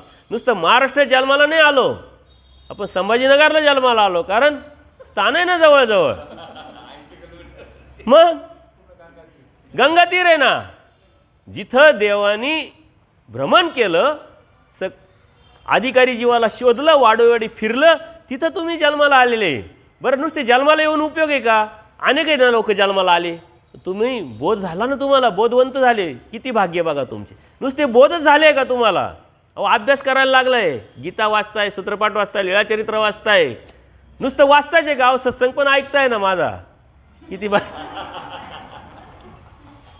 हो ऐकायला बी मानसिकता लागते की नाही? नाही इथं माणसं कमी आहे का? उपदेशी कमी आहे का? बरं अन्य लोकांना काय आपण गेट बंद आहे का अन्य लोकांनी येऊ नये असं लिहिलं आहे का?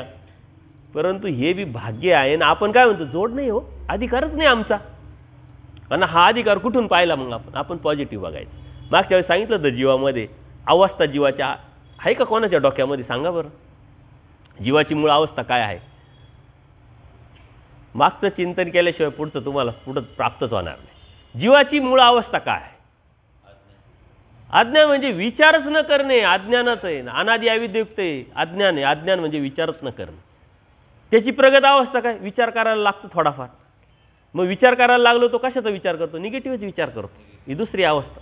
परत आणखीन प्रगत अवस्था, पॉझिटिव्ह निगेटिव्ह विचार करतो दोन्ही बी. त्याची प्रगत अवस्था पॉझिटिव्ह विचार करतो.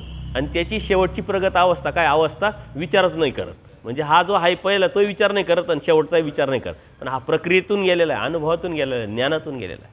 हा अज्ञानी मुळात. आपण निदान पॉझिटिव्ह विचाराच्या अवस्थेपर्यंत तरी या, कारण आपल्याकडं तेवढं मटेरियल आहे.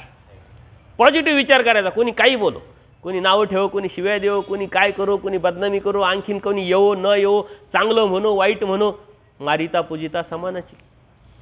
आमची पूजा केली आम्हाला तुम्ही खूप गोड वाटले, नाही पूजा केली का मग वाईट. मग आम्ही पॉझिटिव्ह विचारावर आहे का? आम्ही कोणत्या अवस्थेत आहोत?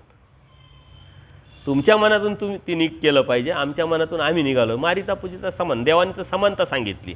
समानतेची प्रवृत्ती, समानतेची विचारधारा, दृष्टी निर्माण होणं म्हणजे प्रगत अवस्थेला येणं, त्या पॉझिटिव्ह विचाराला जेव्हा तुम्ही याल तेव्हा तुम्ही स्थिर व्हाल.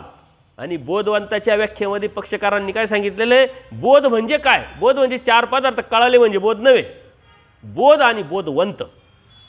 बोध झाला तुम्हाला, पण बोधवंत आहे का, बोधवंत म्हणजे स्थिरता निर्माण होणे, परिपक्वता निर्माण आहे, असं आहे असंच आहे बस, एवढा पर्याय नाही, नो कॉम्प्रोमाइज नो तडजोड, तो बोधवंत. आपण तडजोड करतो, नाही चालून जातं बाबा, असं काय समाजामध्ये राहतं, करावंच लागतं, संग्रह पाळावाच लागतो, असं करावंच लागतं. आपण बोध आहे, आपल्याला जीवदेवता प्रपंच परमेश्वर कळाला आहे आपल्याला, पण आपण बोधवंत नाही का, तर ते आपण आपल्या जीवनामध्ये उतरवलं नाही. आता ह्या कर्मभूमीच्या देवतेची संख्या किती आहे, 13 कोटी, 13 कोटी संख्या आहे. म्हणजे कर्मभूमीची देवता सर्वात खालची देवता, 500 योजन तिचं स्वरूप मर्यादा, आणि तिची 13 कोटी संख्या. दुसरी देवता कोणती, आता हे काही तुमच्यासाठी वेगळं नाही आहे, पण आपल्याला ते अष्टद्विनी देवता आहे. आता अष्टद्विनी देवता हिची स्वरूप मर्यादा किती, 10 पट, म्हणजे स्वरूप मर्यादेमध्ये 10 पट वाढ होत असते. किती पट वाढ होते लक्षात घ्या, स्वरूप मर्यादामध्ये 10 पट वाढ होत असते. म्हणजे 500चे 10 पट किती झाले, 5000, 5000 योजन, 5000 योजन म्हणजे 5000 गुणिले 12 केलं का मग त्याची स्वरूप मर्यादा. बरं, आता ही सुरुवात कुठून झाली तिची, या 500च्या बाहेरून का 500 पासून, म्हणजे हां हे लक्षात घ्या, हे तुम्हाला लक्षात घ्यायचं आहे. केंद्रबिंदू भारतच आहे, कर्मभूमीचाच आहे. आता जी स्वरूप मर्यादा जी आहे कर्मभूमीची, जिथून सुरू झाली ना तिथूनच अष्टद्विनीची सुरुवात होणार, तिथूनच अंतराळीची होणार, तिथूनच स्वर्गाची होणार. सुरुवात होताना तिथूनच होणार आहे आणि तिथपर्यंत जाणार आहे. 5000, 50,000, 5 लाख, सुरुवात मात्र तिथूनच होणार. याचा अर्थ काय होतो का वरची देवता खालच्या देवतेला व्यापलेली आहे, पण खालची देवता वरच्या देवतेला व्यापलेली नाही. वरची देवता खालच्या देवतेच्या स्वरूप मर्यादात येऊ शकते, कार्य करू शकते, परंतु खालची देवता वरच्या देवतेच्या स्वरूप मर्यादेत जाऊ शकत नाही, कार्य करू शकत नाही. तहसीलदाराला आदेश कोण देईल, कलेक्टर. तहसीलदार कलेक्टरला आदेश देऊ शकतो का, तहसीलदार त्याच्या खाली मग ग्रामसेवक असेल, तलाठी असेल, त्याला आदेश देईल. परंतु खालची देवता वरच्या देवतेला आदेश देऊ शकत नाही, स्वरूप मर्यादेत जात नाही. तहसील त्याचं जे ठरेल आहे त्याच्या बाहेर तो गाड्या पकडू शकत नाही, त्याच्या बाहेर जाऊन तो काही ऑर्डर देऊ शकत नाही, कार्य करू शकत नाही. कलेक्टरचा जिल्हा ठरलेला आहे, तालुका तहसीलदारचा ठरलेला आहे, तो ठरलेला आहे. तहसीलदार वरती नाही जाऊ शकत, कलेक्टर त्याच्या कोणत्या तहसीलमध्ये जाऊन काम करू शकतो. तसंच देवतेची रचना आहे. तुम्ही ह्या देवतेची रचना जर समजून घेतली ना, तुमच्या लक्षात येईल का हे समाजशास्त्र आहे, नागरिकशास्त्र आहे, ही घटना आहे. इथं ती सिस्टम तुम्हाला दिसेल. ही सिस्टम घेतली ना कुठून तरी, त्यांनी सिस्टम घेतलेली ना, ती सिस्टम काय आपोआप आली का, त्याच्यावर अभ्यास झाला, इंग्रजांनी अभ्यास केला, त्यांना सांगणारे आपलेच भारतीय होते, त्यांच्या पद्धतीने त्यांनी सिस्टम केलेली आहे. तहसीलदार, मग त्याच्यावरती तो, त्याच्यावरती तो, ग्रामपंचायत, ग्रामपंचायतीत मग जिल्हा पंचायत समिती, मग जिल्हा परिषद, त्याच्यानंतर मग लोकसंख्येच्या अनुषंगाने मग नगरपालिका, नगर परिषद, महानगरपालिका. ही सिस्टम आहे. ही सिस्टम इथं तुम्हाला सारी दिसेल, टोटल दिसेल. त्या सिस्टममधूनच ही सिस्टम आलेली जन्माला, लक्षात घ्या. म्हणजे स्वरूप मर्यादेमध्ये 10% वाढ होत असते. त्याची सुरुवात मात्र मध्य ही कर्मभूमीपासूनच होत असते, हे लक्षात घ्या. पुढची देवता कोणती आहे, अष्टदेवनी, तिची आहे 5000 योजन आणि त्यांची बी संख्या किती आहे, 13 कोटीच आहे. हे लक्षात घ्या. ही प्रश्नपत्रिका सोडून घेणार आहे आपण शेवटच्या दिवशी, हे तुमच्या डोक्यात घ्या. तुम्हाला वाटतं सांगायचं ना ऐकायचं जाऊ द्या, काय असं नाही आहे. परीक्षा घेणार आहे, परीक्षा. त्याच्यामुळं मागच्या वेळेस घेतली होती, परंतु अशी सर्वांनी घेतली होती. यावेळेस अशी नाही घेणार आहे. यावेळेस प्रश्नपत्रिका तयार करून आणलेली मी, लांब लांब बसवणार, असं कोण कुठं कोण कुठं कोण कुठं, आणि ते पेपर देणार, सर्वांसमोर सोडवणार, आणि सर्वांना किती मार्क पडणार हे पण सांगणार. म्हणजे आपली लांबी खोली रुंदी लगेच कळणार. आलं का लक्षात. पहिल्यांदी सिस्टम माझी तशीच होती, परंतु वेळेच्या अभावामुळं मग आपण ती प्रश्नपत्रिका दिली नाही, डायरेक्टच करून घेतली. लक्षात घ्या. 5000. आता तिसरं कोणतं आहे, अंतराळीच्या देवता आहे. त्याची स्वरूप मर्यादा किती आली मग, 5000च्या 10 पट म्हणजे 50,000. आणि त्यांची संख्या किती आहे, म्हणजे हे तिन्हीही पहिले जे आहे 13 13 13 आहे. आता हे 13 13 13 म्हणजे किती झाले? तर ते आता कुठंतरी आपल्याला लिंक लागणार आहे, ते लक्षात ठेवा फक्त. आता पुढची संख्या किती आहे? आपला वेळ तर संपत आला आहे, परंतु तरी आपण हे पूर्ण घेऊन टाकू एवढं. म्हणजे मग आपल्याला विषय खूप मोठा आहे आणि आपल्याला तो पुरा करायचा आहे 10 दिवसात. तुमच्या डोक्यात घुसो का नाही घुसो, पण मला पुरा करायचा आहे. आला का लक्षात? पुढच्या देवता आहे स्वर्गीच्या. तिची स्वरूप मर्यादा 50,000च्या 10 पट म्हणजे 5 लाख स्वरूप मर्यादा आहे. 5 लाख स्वरूप आहे. त्यांची संख्या किती आहे? आणि या 33 कोटीमध्ये सारा समाज अडकलेला आहे. देवता 33 कोटी, देवता 33 कोटी, परंतु तो एकच वर्ग ते जाणतात, तो बी स्वर्गीचा 4था भाग. आणि स्वर्गच मुस्लिमांना स्वर्गात जायचं आहे, ख्रिश्चनांनाही स्वर्गात जायचं आहे, जैनांनाही स्वर्गातच जायचं आहे, बाकी कुठंच जायचं नाही. आणि स्वर्गाच्या देवतेपर्यंत गेल्यानंतर परत येता येत नाही किंवा मोक्ष आहे त्यालाच म्हणतात. याचं कारण काय की आपण ज्या चार चतुर्विध जे कर्मफळ आहे त्याच्यामध्ये जो मोक्ष आहे ना, तो इथला वैकुंठीचा आणि स्वर्गाचा मोक्ष. का तर त्याचं जास्त सुखफळ आहे म्हणून. त्यांना त्याच्या बाहेरचं नॉलेजच नाही. आपल्याला हे आहे म्हणून आपल्याला लक्षात आलेलं आहे. त्याची सुरुवात कुठून झाली? करुमीच्या बिंदूपासूनच झाली. आला का लक्षात? म्हणजे आता ही स्वर्गीची देवता खालच्या तिन्ही देवतेला व्यापून आहे. करुमीची देवता फक्त त्या पुरतीच मर्यादित आहे, पण त्याच्यावरची देवता कर्मभूमीला व्यापली, त्याच्यावरची देवता कर्मभूमीला व्यापली आणि अष्टदेवीनीला व्यापली. अंतराळीची देवता, स्वर्गीची देवता अंतराळीला बी, अष्टदेवीनीला बी आणि कर्मभूमीच्या याला व्यापलेली. मध्य मात्र तिथूनच सुरू झालेले, लक्षात घ्या. त्याच्या पुढची देवता कोणती आहे? सत्य, कैलास, वैकुंठ आहे की नाही? हे वैकुंठ आपण म्हणतो वैकुंठाला गेले, वैकुंठाला गेले, हे वैकुंठ. आता हे जे वैकुंठ आहे त्याचं बी 5 लाखाच्या 10 पट म्हणजे किती झाले? 50 लाख. स्वरूप मर्यादा त्यांची संख्या किती आहे? 9 कोटी. 9 कोटी आहे, हे लक्षात घ्या. हां, त्याच्या पुढची देवता कोणत्या आहे? शिराब्दीची शेषशाही देवता. त्यांची स्वरूप मर्यादा 50 लाखाच्या 10 पट म्हणजे किती? 5 कोटी योजन. म्हणजे बघा हा सारा व्यास कसा वाढत वाढत चालला आहे. आता 5 कोटी योजन आहे आणि त्यांची संख्या किती आहे? 1.25 लाख. 1.25 लाख, 1.25 लाख, 1,25,000 ही संख्या आहे. त्याच्या पुढची देवता कोणती आहे? अष्टभैरव देवता. आता ह्या 5 कोटीच्या 10 पट म्हणजे 50 कोटी योजन. अष्टभैरवाची स्वरूप मर्यादा 50 कोटी योजन आहे आणि त्यांची संख्या किती आहे? 8 आहे. ते अष्टभैरव म्हणजे 8च. आणि याचा पुढं भाग येणार आहे. हे जे आपलं प्रपंच जे आहे अष्टदा प्रपंच, ह्या अष्टभैरवाच्या ठिकाणीच अव्यक्ती ठिकाणी असतो. आता ते पुढं येणार आहे. परत त्याच्या पुढची देवता कोणती आहे? विश्वरूप देवता, विश्वची देवता. त्या विश्वदेवतेलाच आपण वड म्हणतो, जग म्हणतो, कारण तोच आकार आहे. त्याची संख्या किती आहे? त्याची एकच संख्या आहे, विश्व, आहे की नाही? आणि त्यांची स्वरूप मर्यादा आहे 500 कोटी म्हणजे 50 कोटीच्या 10 पट म्हणजे 500 कोटी झालं. आणि त्याच्या पुढची देवता कोणती आहे? ती किती आहे? ती एकच आहे. तिची किती पट झाली मग? 5,000, 10 पट झाले. आता तो अपवाद आहे, हे लक्षात घ्या.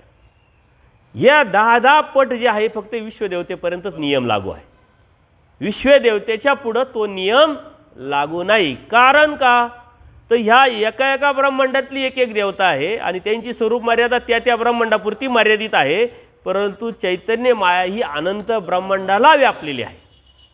त्याच्यामुळे ती 10% पटीमध्ये बसत नाही. तिची स्वरूप मर्यादा आहे अनंत पट. कोणाची? चैतन्य मायेची, देवतेची स्वरूप मर्यादा किती आहे? अनंत पट आहे. कारण अनंत ब्रह्मांडाला ती एकच माया आहे. हे सामर्थ्याचं काम आहे. या अनंत ब्रह्मांडाला एकच माया ठेवण्याचं काम का बरं? कार्य का बरं? त्या त्या ब्रह्मांडात त्या त्या देवतेला, त्या त्या जीवाला आणि ज्या ज्या कर्मफळात तो जीव आहे त्या त्याच कर्मफळात त्या जीवाला घालण्याचं काम ही चैतन्य माया करते. थोडी चुकी होत नाही, थोडी नाही. या ब्रह्मांडाचं त्या ब्रह्मांडात, त्या ब्रह्मांडाचं त्या ब्रह्मांडात असं कधीच होत नाही. त्याच्यामुळं 10 पटामध्ये विश्वदेवतेपर्यंतच तो नियम लागू पडतो. त्याच्यानंतर चैतन्य देवतेला हा 10 पटीचा स्वरूप मर्यादेचा नियम लागू पडत नाही. ती अनंत पट आहे, हे लक्षात ठेवा. इथपर्यंत आपण आलेलो आहे आणि पुढं जाऊन मग आपण त्यांचे गट पण, आता येतं आपण थोवे पाहिले, गट पण आहे ते परमेश्वराने सांगितलेले. ते 4 गट आहे. कोणते कोणते सांगता येईल का तुम्हाला? हां, आले आले आले आले. कोणते कोणते मग? अन्न, मानव, शाक्ते आणि शांभव. ते 4 गट आहे. आता ही देवता निर्वच आहे बघा. हे पोस्टर आहे ना, इथं लावून टाका. 2 आणलेले. आता याच्यामध्ये तुम्हाला लक्षात येईल, हे बघा ही कर्मभूमीची देवता आहे. हा भारत देश दाखवला आहे बघा. आलं लक्षात? हां, थोडं जवळ आहे, थोडं जवळ आहे, थोडं जवळ आहे. काही नाही. हे बघा ही कर्मभूमीची देवता आहे बरोबर. हा राऊंड सांगितला. तिची स्वरूप मर्यादा 500 योजन. आता ही अष्टदेवनी देवता आहे. सुरुवात तिथूनच झाली. ती 5000, मग 50,000, 5 कोटी. हे पुढं पुढं पुढं पुढं गेलं, इथपर्यंत गेलं. कुठपर्यंत गेलं? हे विश्वदेवतेपर्यंत. आलं का लक्ष? ही विश्वदेवता आहे, ही माया आहे. आणि हे जे आहे ना, हे काय आहे? नाही, हे काय आहे? हे ब्रह्मांड आहे, परमेश्वर, चैतन्य परमेश्वर. आलं का लक्षात? तर हा देवता निर्वच आहे. याला लॅमिनेशन करा, इथं ठेवा. तुमचे भरपूर फोटो आहे, ते समजण्यासाठी लक्षात येईल. आलं का लक्षात? हे आणलेले आहे. आणि सर्वात मेन म्हणजे इथलेच आहे ते धन्वे म्हणून. त्यांनी मागच्या वेळेस दिलेलं होतं, ते मी जपून ठेवलं. जिथं जिथं जातो देवता निर्वच सांगायला, तिथं दिलं म्हणतं लक्षात येतं. तुम्ही स्वतः बघून घ्या म्हणजे लक्षात येईल. इथपर्यंत आलेलो आहे, वेळ पण संपलेला आहे. याच्यावरती कोणाला काही शंका? काही शंका नाही. आपण पुढं पुढं जाऊत असता शंका निर्माण होतील. सर्वज्ञ श्री चक्रधर स्वामी की जय. दंडवत हो.